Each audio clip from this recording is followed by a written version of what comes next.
নমস্কার, জয় শ্রীকৃষ্ণ। তো রবিবারে যখন আমি ফ্রি থাকি আমার মেয়ের সঙ্গে সারাদিনই খেলাধুলা দৌড়াদৌড়ি খুব মজা করি, গল্প করি বিভিন্ন রকমের।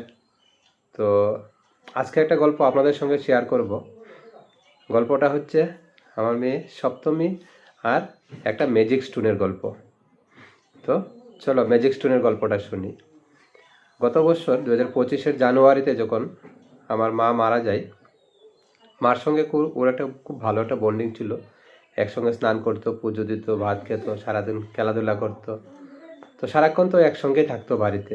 তো মা মারা যাওয়াতে ও একটা প্যানিক অ্যাটাক হয়ে গিয়েছিল। তো কি হলো, রাত্রেবেলা প্রায় সময় ওর ঘুম ভেঙে যেত। রাত্রেবেলা প্রায় সময় উঠে কাঁদতো, বই করতো ওর। এবার বলতাম, বাবা তুমি এরকম কেন করছো? বলছে, পাপা আমার ঘুম ভেঙে গেছে, আমার বই করছে প্রচণ্ড। তো আমি বললাম যে, পাপা কেন, তোমার কেন এরকম হচ্ছে?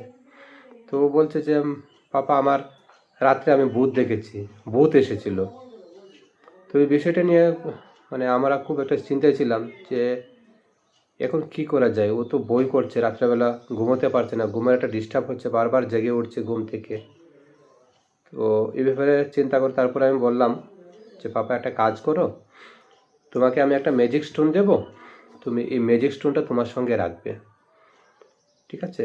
আর এই ম্যাজিক স্টোনটা ছিল আমাদের কোম্পানিরই, আমি যে কোম্পানিতে কাজ করি, কনসার্ন ফার্মা থেকে এই স্টোনটা আমাকে দিয়েছিল। এটা হচ্ছে গ্র্যাটিটিউড স্টোন। এটা আমাদের কোম্পানি থেকে দিয়েছিল।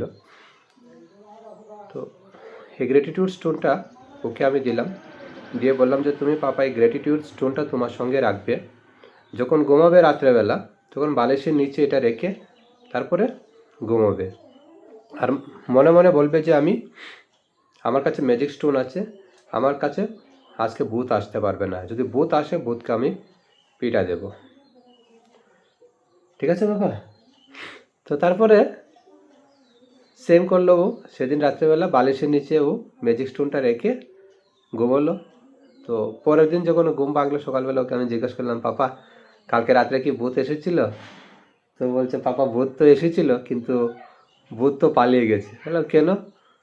তো বলছে, পাপা আমি ভূতকে বলেছি যে আমার কাছে একটা ম্যাজিক স্টোন আছে, তোমার অসুবিধা হবে আমার কাছে আসলে, পাপা আমাকে ম্যাজিক স্টোন দিয়েছে, তুমি আমার কিচ্ছু করতে পারবে না।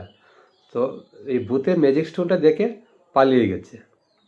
তারপর থেকে আমার সপ্তমী সবসময় ম্যাজিক স্টোনটা ওর সঙ্গে রাখে, স্কুলে যাওয়ার সময় স্কুল ব্যাগে থাকে, বালিশের নিচে রাখে, কোথাও ঘুরতে গেলে ওর প্যান্টের পকেটে থাকে, এটা সবসময় স্টোনটা সাথে রাখে। তো স্টোনটার তো একটা কিছু একটা গুণ তো আছেই, পাশাপাশি ওর ছিল একটা বিশ্বাস। ওকে আমি একটা বিশ্বাস দিয়েছিলাম যে যদি আমার কাছে স্টোন থাকে, এই স্টোনের একটা পাওয়ার আছে, ম্যাজিক পাওয়ার, এই পাওয়ারের কারণে ভূতে আমাকে কিছু করতে পারবে না, কেউ আমার কোনো ক্ষতি করতে পারবে না, ঠিক আছে? আর এই গ্র্যাটিটিউড স্টোনের ওর আরও অনেক কাহিনী আছে, আমি অন্য ভিডিওতে আপনাদের সঙ্গে শেয়ার করব এই গ্র্যাটিটিউড স্টোনের কাহিনী। তো আজকে এই গল্পটা অতটুকুই। অন্যদিন অন্য গল্প নিয়ে আবার আসবো আপনাদের সাথে।